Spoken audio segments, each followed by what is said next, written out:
kita sayang diri kita terus, kita cintai diri kita terus, nanti dia sudah jadi karakter. Perilaku kita akan terbentuk semacam itu. Jadi perbaikan diri yang terus-menerus. Ini namanya strategic self-love. Bagaimana kita mencintai diri.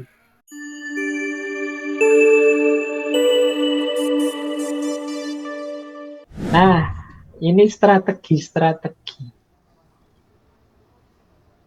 Ini, kalau ini sudah tips and triknya.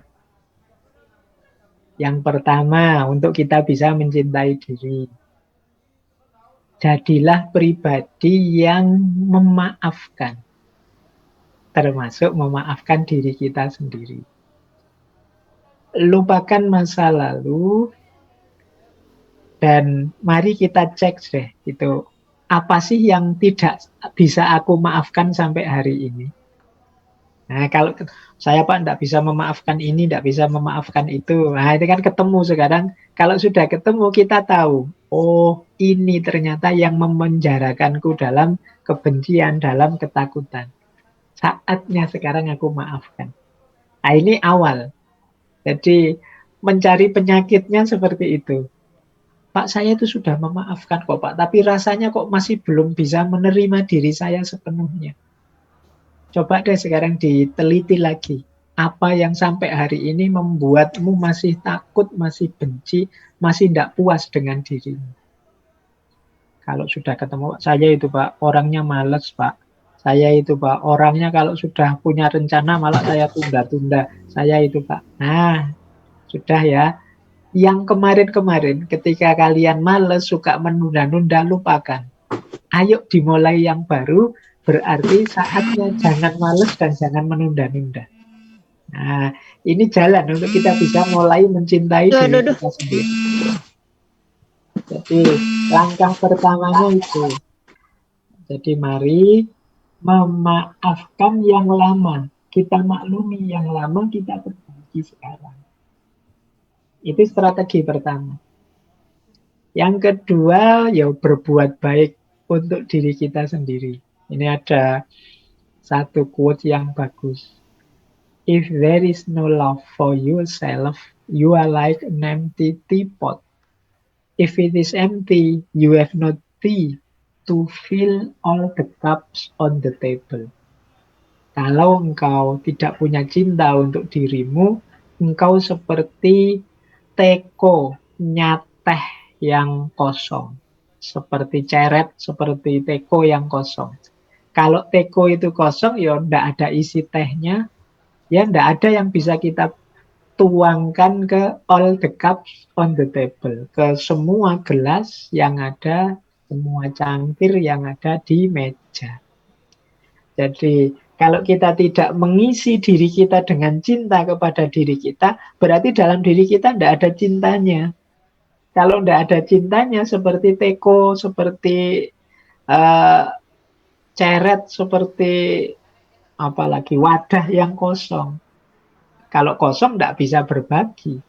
Kalau kita ingin berbagi kasih, berbagi sayang, sharing dengan sesama, ayo kita isi diri kita dengan cinta. Cinta untuk diri kita. Dari situlah akan melimpah keluar cinta untuk yang lain. Kemudian ada lagi strategi. Ambillah kendali atas hidup kita. Jangan mengembangkan mentalitas korban.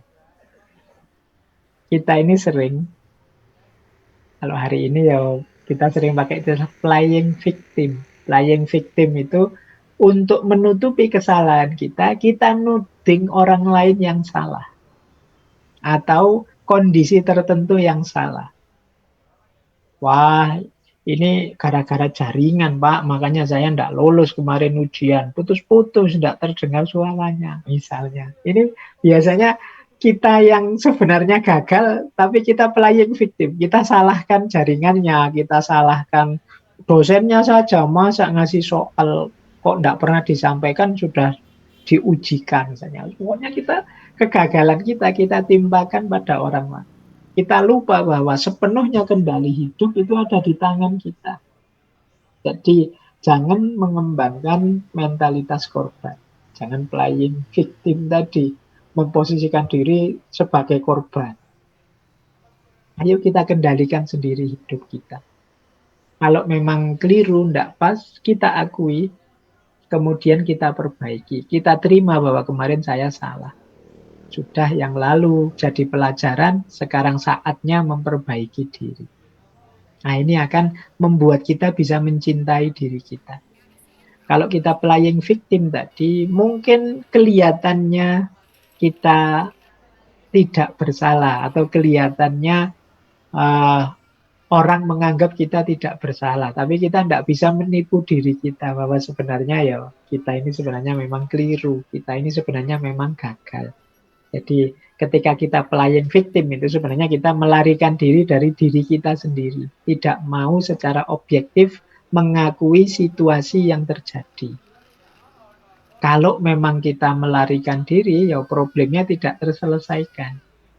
Kita tidak jadi lebih baik. Sementara kita tetap juga akhirnya akan benci dengan diri kita. Wong kita tahu bahwa yang gagal itu ya kita. Jadi ketika kita tidak mengakui, melarikan diri, pada akhirnya ya kita jadi korban beneran. Korban dari diri kita sendiri. Nah, strategi yang keempat, mari kita melakukan apapun sesuai kebutuhan. Tidak harus sesuai keinginan. Nah, biasanya orang itu yang keinginannya tak terbatas, sulit untuk bahagia. Orang yang tidak bahagia, ya orang yang tidak puas dengan dirinya. Mengapa engkau tidak puas dengan dirimu? Biasanya karena target ini, target itu tidak terpenuhi. Kenapa tidak terpenuhi? Bisa jadi karena keinginan kita yang tidak terkendali. Kita tidak bisa ngukur kebutuhan kita. Misalnya, kebutuhan itu, kita lapar. Kita lapar itu kan cuma butuh makan dan kenyang. Urusan menunya apa, itu urusan keinginan. Kalau kita tidak bisa mengendalikan keinginan, itu makan ya harus di restoran ini, menu yang mahal ini, itu. Sementara harusnya kalau memenuhi kebutuhan itu di angkringan saja ya cukup. Pakai nasi kucing saja ya sudah bisa kenyang. 2 bungkus, 3 bungkus itu sudah kenyang itu pakai nasi kucing. Tapi kan kita tidak sekedar mengejar kebutuhan, mengejar keinginan. Akhirnya ketika keinginan tidak terpenuhi, kita kecewa dengan diri kita. Karena kita kecewa, ya sulit kita bisa cinta pada diri kita. Makanya itu ditulis, hanya sedikit orang yang bisa bahagia dengan yang mereka miliki. Mereka inginnya selalu lebih. Ini namanya nuruti keinginan. Makan itu kebutuhan kan. Kebutuhan itu urusan perut. Tapi kalau keinginan ini urusan mulut. Wah, menunya inilah, selera saya ini, kesukaan saya ini. Itu keinginan itu ngurusi. Kalau bahasa Jawanya nggugu karepe untu. Jadi mengikuti keinginannya gigi dan lidah. Padahal kalau sudah lewat garis lidah itu ya makanan apa saja ya sama. Jadi apakah makanan yang mahal ataukah makanan murah, kalau sudah masuk kerongkongan, masuk perut itu ya perlakuannya sama. Tapi kan kita sering lebih fokus untuk mengikuti keinginannya mulut dan lidah. Ini yang sering membuat kita tidak puas terhadap hidup kita. Kita diburu-buru, dikejar-kejar oleh keinginan demi keinginan. Akhirnya sulit mencintai diri. Nah, tips lagi yang kelima, kita istiqomahkan. Nah, karena ini cinta diri ini kan kualifikasi mental sebenarnya. Berarti apa? Agar benar-benar cinta itu tumbuh, yuk kita ulang-ulang. Kita perbaiki terus-menerus. Kalau bahasa agamanya kita istiqomahi. kita sayang diri kita terus, kita cintai diri kita terus, nanti dia sudah jadi karakter. Perilaku kita akan terbentuk semacam itu. Jadi perbaikan diri yang terus-menerus. Ini namanya strategic self-love. Bagaimana kita mencintai diri. Nah, kita lanjutkan biar waktunya nyampe. Nah, ini ada tips lagi yang menarik agar kita bisa mencintai diri kita. Ada tips begini, perhatikan yang engkau rasakan. Perasaan itu seperti anak-anak, mereka membutuhkan perhatian. Mereka hanya mencoba memberi kita pesan tentang diri kita sendiri. Ketika kita mengakui perasaan kita, mereka mendapatkan perhatian yang mereka butuhkan, lalu ayo kembali ke akal sehat, perspektif yang sesuai. Nah, ini strategi tadi ya, untuk biar tidak terjebak keinginan atau mengikuti rasa yang tidak normal dan lain sebagainya. Kita ini kan dalam hidup kadang-kadang ingin macam-macam, merasakan macam-macam. Rasa kecewa, rasa gelisah, ingin ini, ingin itu. Di antara cara mencintai apa? Akui itu. Jadi kalau di sini kan disebut perasaan itu seperti anak-anak. Sebenarnya mereka itu butuh perhatian. Mari kita perhatikan diri kita dengan segala keinginan, kebutuhan, perasaannya. Kalau sedang kecewa, akui, wah aku ini sedang kecewa. Kalau sedih, akui, aku ini sedang sedih. Kalau memang tidak suka, akui, aku tidak suka yang seperti itu. Nah, ini namanya kita memberi perhatian. Kita akui, kita perhatikan kondisi objektif diri kita. Kalau sudah mengakui, saatnya akal sehatnya digunakan. Aku tidak suka sama Pak Guru itu kalau menjelaskan ruwet misalnya. Nah, kita akui ketidaksukaan kita. Tapi setelah itu, yuk kembali ke akal sehat.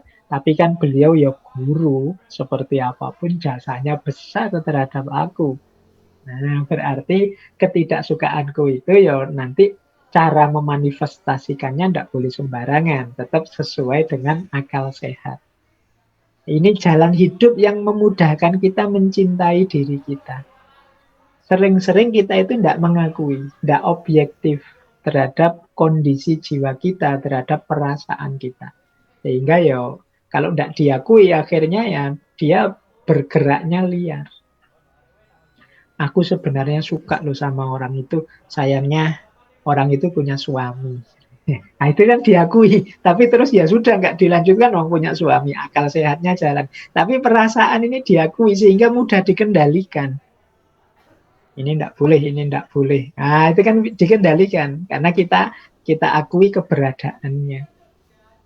Nah jadi ini strategi yang pertama. Kita akui, kita perhatikan apa yang kita rasakan. Kalau sudah diperhatikan, kembali ke perspektif yang sesuai, kembali ke akal sehat. Nah, ini penting bagi kita agar hidup tetap terarah tapi tidak kecewa dengan diri kita sendiri. Penting mungkin kita juga harus melatih, membiasakan diri untuk bersyukur. Hidup kita itu sebenarnya penuh dengan hal-hal yang positif. Bahkan dalam segala yang kita anggap negatif. Kalau dalam diksi agama itu ada istilah segala sesuatu ada hikmahnya.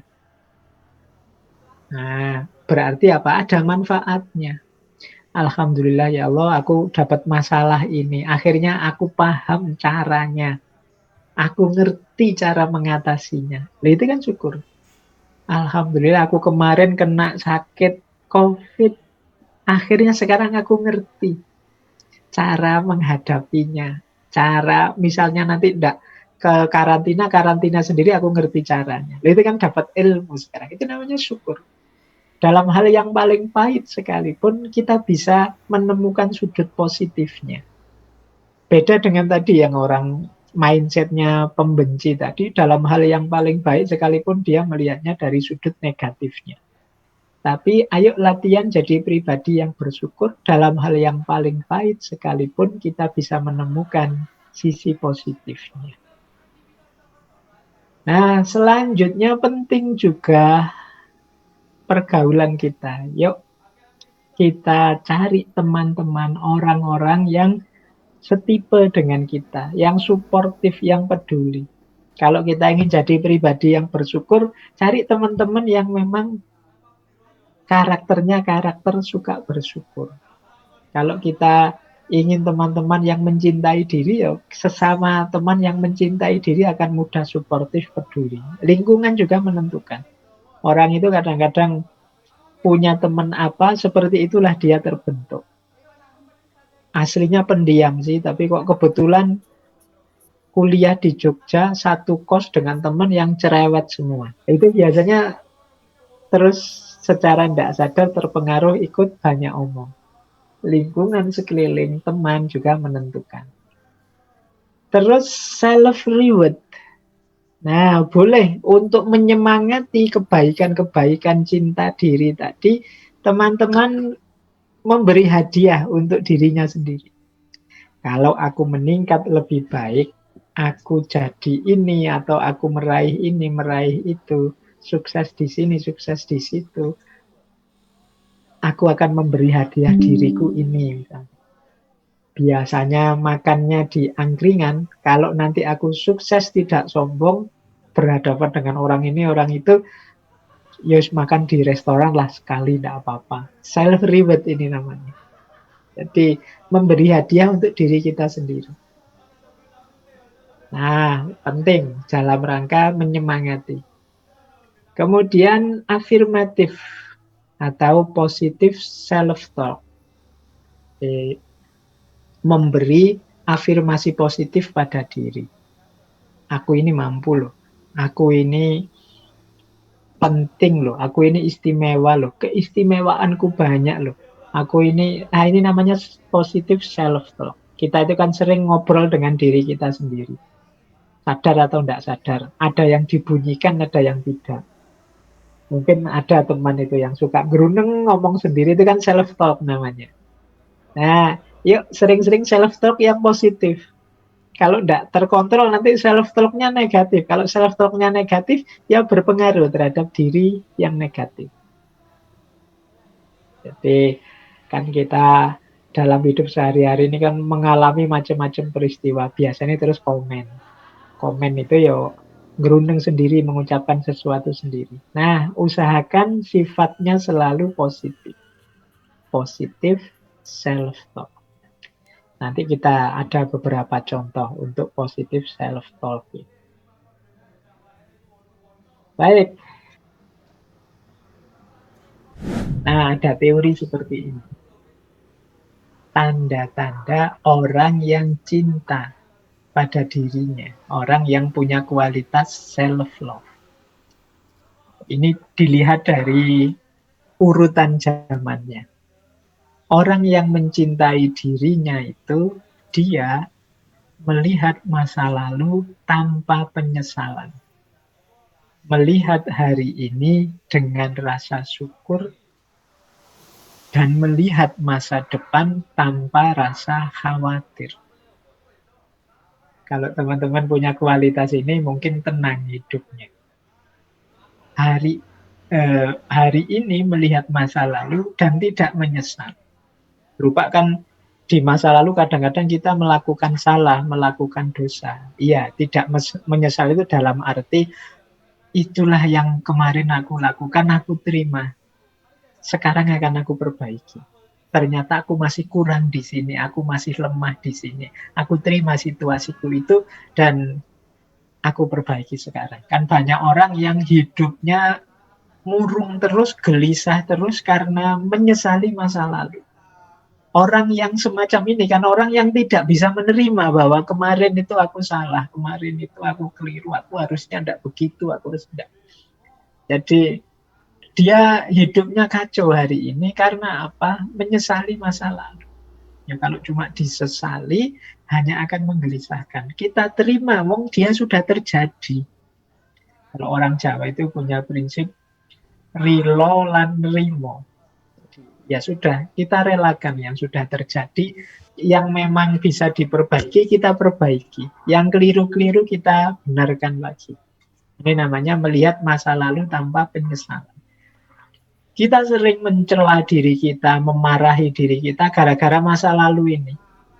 Kenapa aku dulu lemah, kenapa aku dulu pengecut, kenapa aku dulu tidak pemberani, kenapa aku dulu kok tidak serius belajar. Nah ini kalau kita bawa sampai hari ini, itu kita akan gelisah sendiri. Hidup kita tidak akan tenang, tidak akan nyaman. Salah satu indikasi bahwa kita tidak mencintai diri kita. Diri kita jadi sumber penyesalan. Nah yang kedua, melihat hari ini dengan rasa syukur. Jadi menghadapi hidup ini segala dinamikanya kita syukuri. Selalu ada sudut-sudut yang membahagiakan asal perspektif kita positif. Kalau kita ujian kok tidak lulus, oh berarti memang disuruh belajar lagi. Berarti kemampuannya belum cukup. Alhamdulillah loh masih ada nilainya misalnya. Nah ini jiwa yang bersyukur. Kok melakukan apa gagal, berarti harus berusaha lagi, harus berupaya lagi. Berarti memang kemampuanku hanya sampai ini, harus di-upgrade lagi. Yang sudah aku peroleh, aku syukuri. Yang belum, aku kembangkan lagi. Nah, ini menghadapi hidup dengan rasa syukur.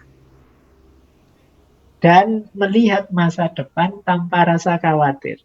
Ini juga sering mengganggu hidup kita.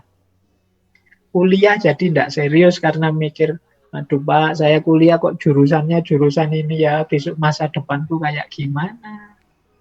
Nanti kita berkaca lihat diri kita, aduh Pak, wajahku kok kayak gitu ya, kira-kira ada enggak yang mau sama saya ya nanti ini. Jadi kita khawatir masa depan terus. Pak, saya itu kan cuma lulusan ini, nanti paling pekerjaannya ya seputar-seputar karir di situ. Bisa enggak ya saya jadi orang kaya besok itu, padahal saya pinginnya punya rumah, punya mobil, punya, khawatir lagi kita. Banyak sekali kita khawatir. Pak, saya nanti kalau punya anak kira-kira bisa didik enggak ya Pak? Wong yo saya ini orang kayak gini loh. Anakku niru aku kan susah saya nanti Pak. Gelisah lagi. Banyak hal yang enggak penting yang masih jauh, masih di luar jangkauan kita gelisahkan, kita khawatirkan. Ini di antara ciri kita tidak puas dengan diri kita. Kita belum mencintai diri kita.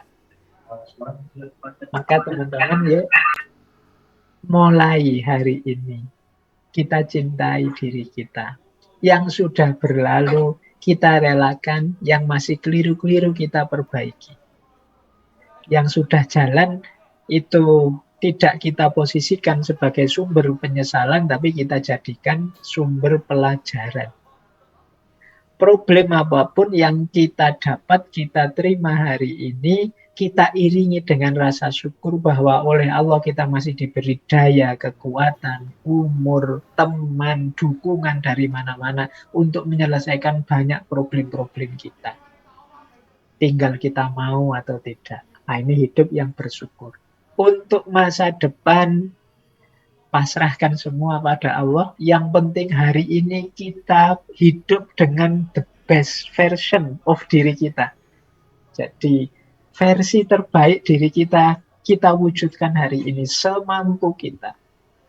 Versi terbaik saya itu Pak, sudah mau sholat 5 waktu sekarang, meskipun masih bolong-bolong. Nah itu kan kuatnya saya hari ini masih itu. Semoga besok lebih baik lagi, lebih baik lagi. Nanti hasilnya di masa depan apa? Di luar kuasa kita, pasrahkan saja pada yang di atas, pada Allah. Jadi masa lalu tanpa penyesalan, masa kini syukur yang mendalam, dan masa depan tanpa kekhawatiran. Ini menunjukkan kita puas dengan diri kita. Indikasi bahwa kita mencintai diri.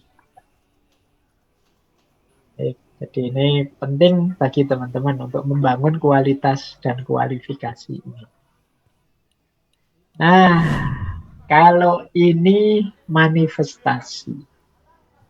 Manifestasi itu bukti bahwa kita ini benar-benar sosok yang mencintai diri kita. Nah, ini istilahnya ada self-nya semua. Ini menurut saya konsep diri yang ideal, yang mencintai dirinya. Yang paling dasar, paling awal, orang yang mencintai diri itu adalah self-awareness. Self-awareness itu orang yang menyadari dirinya. Jadi self-awareness itu ya orang yang punya pengetahuan, sadar tentang kondisi dirinya. Oh, aku itu orangnya kayak gini loh.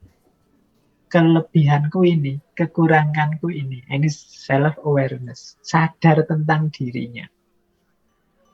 Banyak orang itu yang cuek dengan dirinya.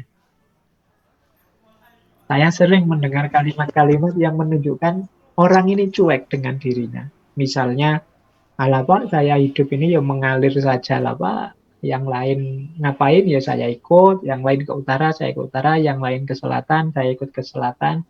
Saya ikuti saja Pak, alirannya itu nanti kemana.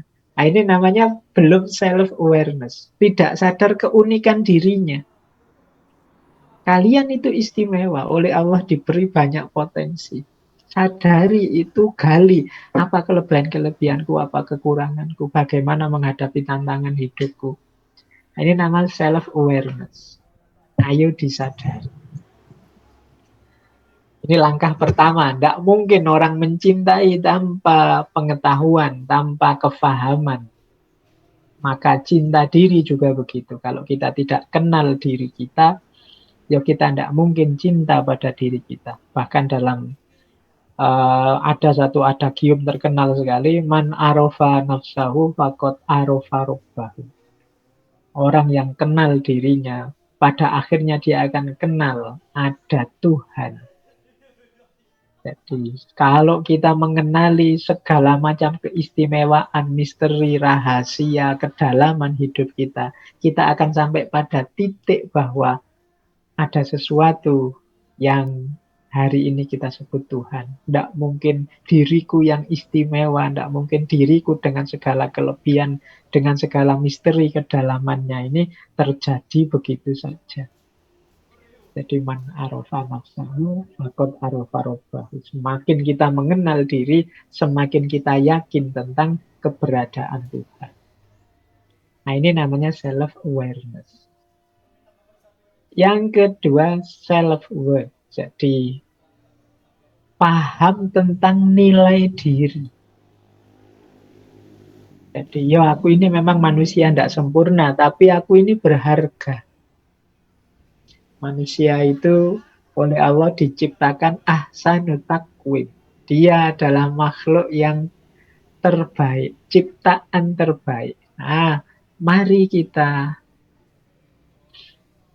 akui dan kita yakini harga diri kita. Ya orang yang merasa dirinya tidak berharga, tidak mungkin dia mencintai dirinya. Lanjutan self-worth adalah self-esteem, kebanggaan diri. Aku bangga dengan diriku, dengan hidupku, dengan situasi diriku saat ini. Self-esteem. Jadi, kalau sudah self-esteem, biasanya terus self-care. Peduli terhadap diri. Kalau capek ya tidur. Kalau makan ya, kalau lapar ya makan. Kalau ini namanya kita peduli dengan diri kita. Jadi kan banyak orang-orang kalau dalam bahasa filsafat itu namanya altruis. Orang altruis itu mungkin minggu depan akan banyak kita bahas ketika membahas people pleaser. Nah, orang altruis itu tidak peduli dirinya. Dia korbankan untuk segala di luar dirinya. Nah, ini berarti dia tidak punya self-care.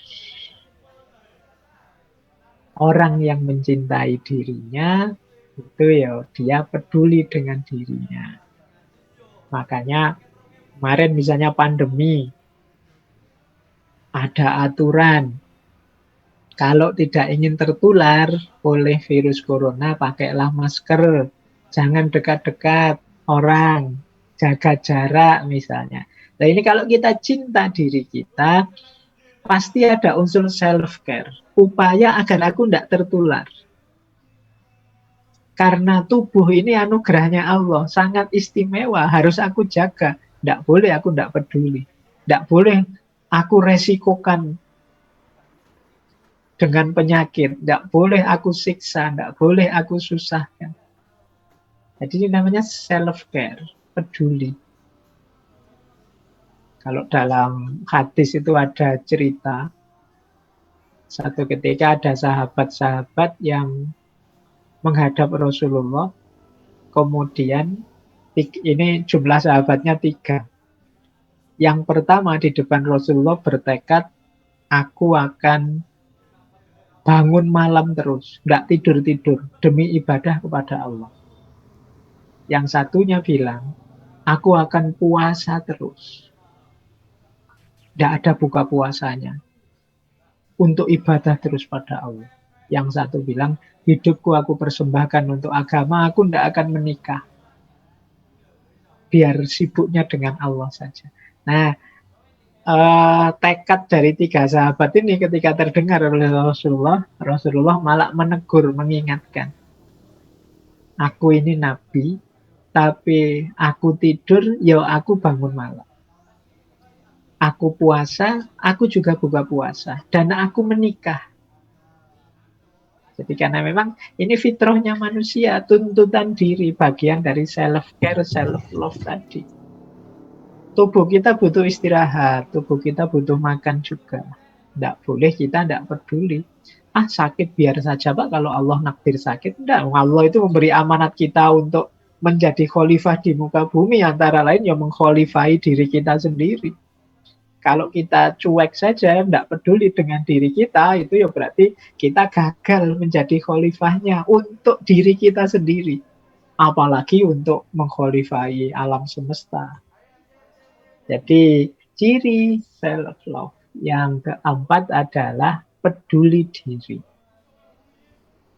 Nah yang kelima, kalau ini tidak sekedar membanggakan diri atau bersyukur, tapi ada self-assessment. Mau melakukan evaluasi diri. Dulu kita pernah membahas tentang muhasabah. Ini bagian dari self-assessment. Kita itu bukan makhluk yang sempurna. Ada kurang-kurangnya, ada keliru-kelirunya, ada meleset-melesetnya. Tidak selalu pas yang kita lakukan itu. Misalnya tadi kita mau peduli dengan diri kita. Loh yang kita lakukan sudah pas apa belum? Untuk melakukan ini kan kita perlu self-assessment. Nah, self-assessment itu paling tidak bisa dilakukan dengan 3 strategi. Yang pertama self-perception. Self-perception itu kita merenungi sendiri, mempersepsi diri kita sendiri. Yang kedua, self-comparison, kita membandingkan dengan orang-orang baik misalnya. Wah, Pak Ustadz itu yang sering saya dengarkan, beliau ini puasa Senin Kemis terus loh ya. Berarti aku tidak ada apa-apanya. Aku harus niru seperti itu mungkin. Itu namanya self-comparison. Wah, temanku ini kok sabar sekali ya, sementara aku kok mudah tersinggung, mudah marah ya. Berarti aku harus mulai menata diri. Ini lewat self-comparison. Jadi kesadaran bahwa kita ini masih banyak kekurangan-kekurangan, maka kita teliti dalam diri kita, di titik mana aku itu kurang. Ini namanya self-comparison. Yang ketiga, feedback. Jadi feedback itu kita tetap terbuka mendengarkan kalau ada teman mengkritik, kalau ada teman memberi masukan, kalau ada orang usul apa untuk kebaikan kita. Karena kadang-kadang kita itu memikirkan diri kita sendiri itu kurang objektif. Jadi karena kita terlibat dengan diri kita terus, kita merasa sudah benar kok, sudah sesuai kok. orang lain yang tahu. Belum, sampean itu ada kurangnya. Nah, di sini pentingnya teman. Karena kadang-kadang kita sendiri sulit untuk objektif dengan diri kita. Terlalu dekat. Karena yo kita di situ tiap hari. Tapi orang lain yang ngerti.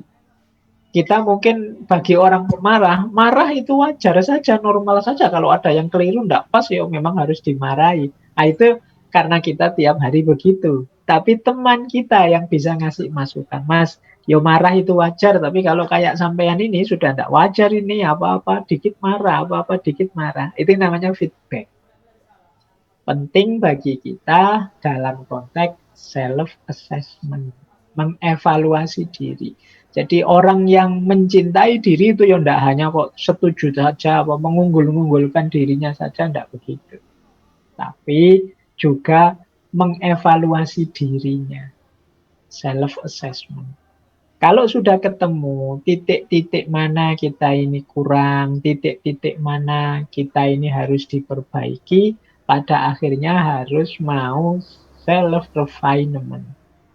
Self-refinement itu memperbaiki diri. Tidak sekedar tahu di mana saya lemah, tapi juga aku akan memperbaiki diriku biar jadi lebih baik. Nah, ini manifestasi dari self-love juga. Jadi self-refinement. Setelah melakukan evaluasi, sekarang ditindaklanjuti dengan memperbaiki diri. Inilah nanti yang akan membuat kita semakin hari semakin meningkat kualitas hidup kita dan kualitas diri kita. Semakin kualitas diri kita meningkat, semakin cinta kita pada diri kita. Alhamdulillah sekarang saya rajin puasa. Alhamdulillah sekarang saya sudah bisa rutin sedekah. Alhamdulillah. Ini peningkatan-peningkatan yang membuat kita tambah jatuh cinta pada diri kita. Kalau flat-flat saja, tidak ada peningkatan apa-apa, ya mungkin lama-lama kita bosen juga dengan diri kita. Diriku ini kok kayak gini terus, tidak ada perkembangan apa-apa. Itu biasanya ya terus kita kecewa dengan diri kita. Tapi kalau sedikit-sedikit kita sadari, saya juga meningkat kok sedikit-sedikit, aku juga ada naiknya, mungkin bagian ininya, bagian itunya, itu akan menguatkan self-love. Jadi mencintai diri itu ya tidak sekedar melayani, peduli, menerima, bersyukur, dan lain sebagainya. Tapi juga ada aspek evaluasinya. Ada aspek perbaikan dirinya. Inilah manifestasi dari self-love. Baik, kita sudah setengah jalan. Silahkan